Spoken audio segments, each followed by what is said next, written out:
dork or trying to sit Okay. sit still. Okay. All right, I'll try. All right. John, what do you do? I ride a scooter. Okay, tell us more about that. Okay. Well, first, good morning. Thanks for everyone for coming. Appreciate it. I know early morning talks aren't the easiest, but I'm going to be straight to the point. I'm going to be real with everyone, and hopefully leave you all with something that actually helps you today. Very cool. Yeah. It says here on this paper, hopefully this is right, congratulations on reaching 1 million subscribers. How does it feel to hit that milestone?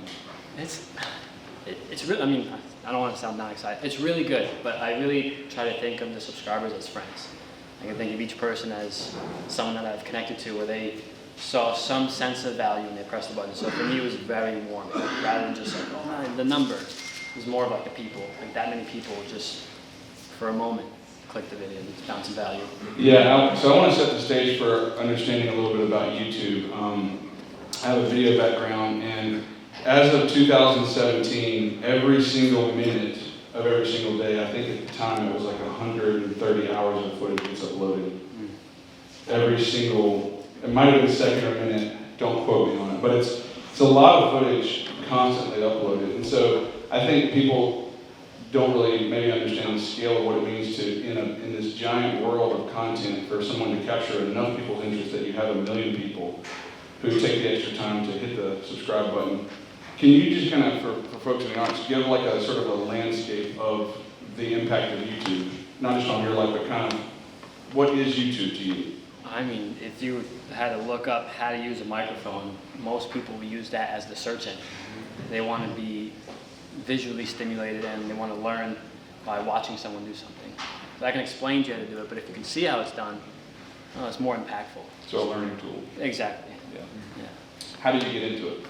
Oh, I mean, it all started with me just filming some clips with my friends, riding my scooter around New York City, uploading some small videos, and just trial and error over the last 23 years of riding a scooter and 15 years of making it a professional thing. Just turned that into a YouTube channel. So you didn't, I think for a lot of businesses here, when they think about like getting started in digital, there's this whole, oh my gosh, where do I begin? You're already overthinking. Stop. Okay. Yeah, just stop. Okay, good. So talk about that. Talk about that. Yeah. So a lot of businesses and influencers and creators nowadays will overcomplicate things, and they'll think about what should I post, what works, what doesn't, how could I hack the algorithm, instead of just worrying about the content and the people that are going to watch your stuff. Do you think that, talk about your passion for scooting, how did you get into it? Oh, I love it. If there's no cameras and there's no social media, I'd be out riding just as much. Really? Mm-hmm. Okay. Well, we'll have to try To that. be straight, that's just... Yeah, is there a weight limit for scooters? No. Asking for a friend. So you said you've been a pro skater. What does it mean to be a pro scooter rider? You get paid to ride a scooter. You get paid to ride scooters. So are there competitions? Are there, international, I imagine? Yep. Okay. And You work with sponsors and pull it up. Sorry, yeah. we were having too much of an intimate conversation. Yeah. Staring each other's eyes. What point did you sort of really fully commit? You leaned in and you said, I'm going to do this. Probably when the YouTube channel started. I've been riding a scooter for 23 years, and I've been pro for 15. But in the beginning, when you were pro, you're making $1,000 a month back in the day. It wasn't much, but YouTube was the moment where it was unlocked. Yeah. YouTube I saw it as the #1 tool to reach more people, because I was the old school. I'm going to go to scooter shops and do signings and do all that, which was awesome. That worked. That was great because I got to meet people in person. But YouTube was this one tool 8 years ago where it just unlocked endless possibilities, because you have the whole world in your pocket. Yeah. And you can do what you're doing and share that value with everybody around the world in seconds. You have a Benjamin Button thing going on where I cannot tell how old you are.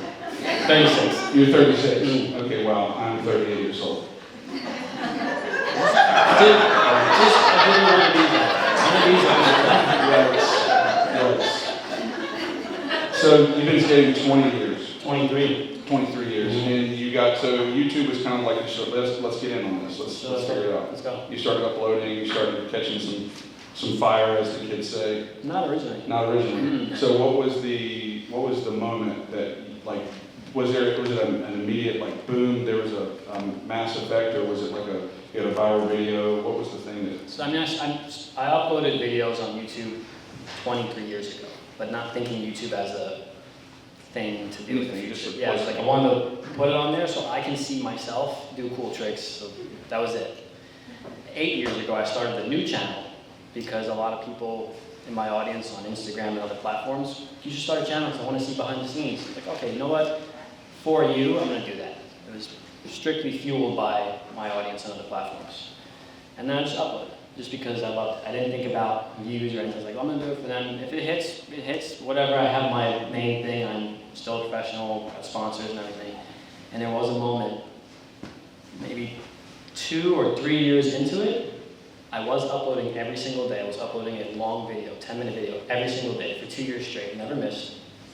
And 3 years into it, one of these videos hit. And it was a video that I had the most fun making, which proved the fact. When you say hit, like, what do you mean, like, hit? Like, we were just in the living room, I was watching, I don't know what, I think we were playing Super Smash Brothers on Nintendo or something, right? And one of my buddies was like, well, your videos are like 200K. I'm like, what?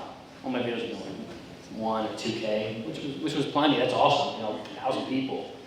I'm like 200, and then we're just refreshing it. It's going up. It's like, wait, this is gonna work. And then we're just, and it proves, because that one video that good was the video I had the most fun making. I wasn't thinking views. I wasn't thinking, all right, this has to hit. There's a video. I put the camera in my chest. I text my friend, let's go to Times Square and just zip around through traffic. Just so there's no like, let's have a think tank about the best idea. No. It was straight, pure energy, natural. My buddies, we met up at Times Square and we just rode around the city. I didn't really do any tricks, but we had so much fun, and that's the video that did good. Which kind of, I was like talking to myself, like, okay, I gotta just have fun and try to get people to have fun watching my stuff. And from there, I built the channel.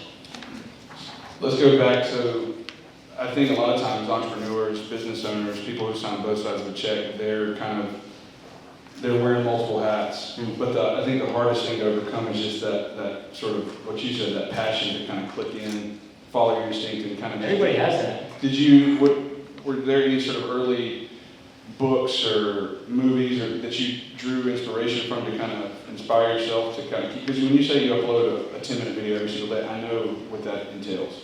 The inspiration was the people I'm doing it for. Okay. That was the fuel. And if 10 people watched it, I just think of a room full of 10 people, which is a ton. I mean, this is crazy. But 10 people sitting there and watching me scooter for 10 minutes, that's nuts. Like even one person. So I would think like that before I turn the camera on. And that's what fueled the channel.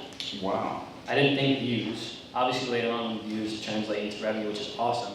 But the fuel for all the videos that did good, some of them that didn't do good, I probably wasn't thinking the same. But the ones that did the best were the ones that I was thinking like, all right, if one person watches it, that's nuts. Because they're gonna sit there for 10 minutes like this and just watch me scooter. Like that's amazing. That just gives me chills thinking about it. Like I just want to make more videos right now. I mean, I think this is something I encountered just in my personal pursuits, but I think conversations that we've had with other business owners is finding that zone where you're like, I'm not even working with this. I'm just jacked up to do this. That's how you have to feel. Because people want to feel what you're feeling while you're filming. And if you show that in the video, they'll notice. Okay. If you force a video and you're like, all right, I'm going to do some reviews, that energy is replicated. We'll talk about that. So has there ever been, as the whole YouTube thing, you got in as almost like an early adopter. So you were a pioneer, kind of like, there's no rules. Nobody's like doing self-help courses on how to beat the algorithm. Mm-hmm. But you had that freedom. As you kind of get into this arc of your success on YouTube, did you ever feel that pressure that, man, they have all these insights, they have all these metrics, am I doing it right? Did you ever make that turn and share with the folks a war story? I mean, there's no magic formula, no matter who says there is. Did you have a video that kind of like you thought was going to crush and it didn't? Of course. Okay. Yeah, of course. But the thing is being consistent. I always use the analogy of Netflix, right? So imagine, you have Netflix? Yes. Okay, So you pay a subscription for Netflix every month, and you go on there. There's a ton of videos. Right? You can see all the videos. You have the options. Imagine if you paid and there was nothing on there. Sometimes I feel that way. So we need more creators on Netflix. But yeah. But so I think like that, where I'm gonna upload every day nonstop. Maybe some people are gonna sit down and watch the Netflix. Maybe they're not. But I want to be there for them no matter what. So how long do you sometimes take they don't that hit because someone's doing something else or didn't line up. But that's not going to stop me. If I'm consistent, I know that I'll at least show value for someone at one point. Maybe it takes a whole month to slump. That's okay. If one person watching a video, I'm in. What's your consecutive streak? How long have you gone posting videos? I think 1,000 straight. 1,000 straight days. Long videos, not shorts. Has that changed? Has the attention span of the viewer changed over time? Yeah, 3 seconds now. Yeah, how many seconds? 3 seconds. Be on the hook in 3 seconds. 3 seconds. So For what do you do? vertical. What do? You say like an expletive word and you start scootering? The thing is, I think I used the tactic where, and you've seen in movies now too, which is really interesting, even like big movies, where before in movies they would build a character out, and then you know what the problem is, and then they give you a solution. And now you have to almost show them the problem and the solution from the very beginning to show that, hey, I'm going to show some value in this video before I show you the value. So it's almost like a teaser, a movie teaser, before the movie within that one piece of content. Yeah. And that, I believe, is the current. And I don't know if it's going to work That's tomorrow. the current model, right? Yeah. Tomorrow I have no idea what's going to happen. You just have to adapt. If anyone thinks they know what tomorrow is, then yeah, that's BS. I think another daunting thing for business owners is that it feels like every week there's a new platform. There's a new, I got to join this thing, I got to sign up for this thing, create this account, and then what do I do with all this legacy content? So you had all this content. Did you make the migration to Facebook, to... I started on Instagram. Started on Instagram. Mm-hmm. The day Instagram was available for download is the day I posted on Instagram. Wow. Yeah. Early adopter. Oh yeah, it's like you can scroll and see the... Are you on TikTok? Yep. How did you migrate all of your content over? I just think of it as a different audience. I just think of more people. So you just bite the bullet, you say, I'm going to take all this content. Yeah, well, it's so hard. Like, it's not hard. You have, especially if you have the videos already. A lot of people have content already because they're on the platform, which makes it even easier to migrate. It's not really migrating. It's so easy. Just like click, close Instagram, open TikTok, post your Instagram video. Like you can sit there, like you can be in the bathroom and do it. You know, like it's so simple. Because the power of the world's in your hand. It's so they make it so convenient for you to do this. So again, it goes back to people overthinking what to do when you can literally do it while you're doing anything else. Well, and I think that's I don't want to be the person who asks the questions. That's why we've got two microphones. I think that we've got a lot of people in here interested in a lot of different things. So we're going to start with the Q&A, but we talked earlier about, as this is more for you, you realized maybe like a higher calling in terms of what you're able to do for people in their lives. Maybe they're thinking, I mean, already now, if everybody in here had an excuse for why they weren't doing something today, just know that you should get on a toilet and press a button. You're playing when you're done. You're playing video games anyway. Yeah, exactly. You're playing video games anyway. And so I think that before we get to Q&A, if you can kind of talk about that mission, your mission to, at large, kind of help people. Yes, I mean, over the years, I realized that there's a lot of businesses and brands will like overcomplicate things, and they'll try to figure out how to hack that algorithm, or like what to post, what works, what doesn't. But then at the end of the day, if you were to change your mindset, it's not really about the structure, it's the mindset you have to have to post consistently. Thinking about, there's someone on the other side, whether it's one person or a million, there's someone on the other side waiting for you to put up some value. So if you think like that, then posting's not hard. That is and then I think that's the mindset for a business or a brand or anything. If you think like this person, if I started a cup company and they're $1, if one person bought a cup, that's nuts. Like I made something that someone else will buy, so I'm gonna upload it for that one person. Whoa, super empowering. Last question before we get into the Q&A. You lived in New York, Queens, and COVID happens. Now I'm in the States. And now you're in the States. But you could be in a lot of sticks, Yeah. but you chose this place. Yes. So for folks in the room who are kind of, they're planting seeds in the business community, they're betting kind of the farm on the development of Chatham Park and Pittsburgh and the whole thing. I think it's good for you to maybe share some insights as to, like, you're here, you could be anywhere, but you came here. Yeah, I mean, You live in Broad Chapel. I live in Broad Chapel. Okay. So it was in New York during COVID. New York is awesome because of the people, but New York during COVID, no one was out. I remember filming a video during COVID, and I was the only person in Times Square. And there's a video, and there's like a thumbnail for the video, and it's just me, my handlebars, and there's not one person. And at that moment, it was, I was making a video to help a bunch of other businesses, because there was a guy trying to hand out masks, there was another person feeding a hospital, so I was working with some companies on that video. But at that moment, I was like, man, this, it wasn't scary, but I was like, yeah, maybe I need to change too. Because a lot of my videos were fun to make because of the people.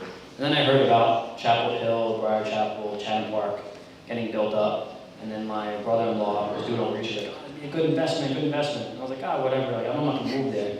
And then he told me how much a house was, and I was like, wait, you could get a house for, a third of the price of my studio apartment? Okay, so pause. I was like, wait, Pause. Because what's interesting is, on the ground, the real estate game seems difficult right now. But this is kind of what I think is the trend that a lot of agents are kind of picking up on, is that there is a transplant factor here that's sort of economies of scale. So you got here and you thought, oh my gosh, like, this is super affordable. Yeah, I mean, we were paying $2,200 for a studio with no parking, and here was just a brand new house for less. And I was like, let's just get one. I didn't plan on moving. Let's just get one and leave it for an investment or something. Like, whatever, it's so cheap. And then New York, still during COVID, like, we're just gonna go. And then we came here, and this place is beautiful. Okay. This place is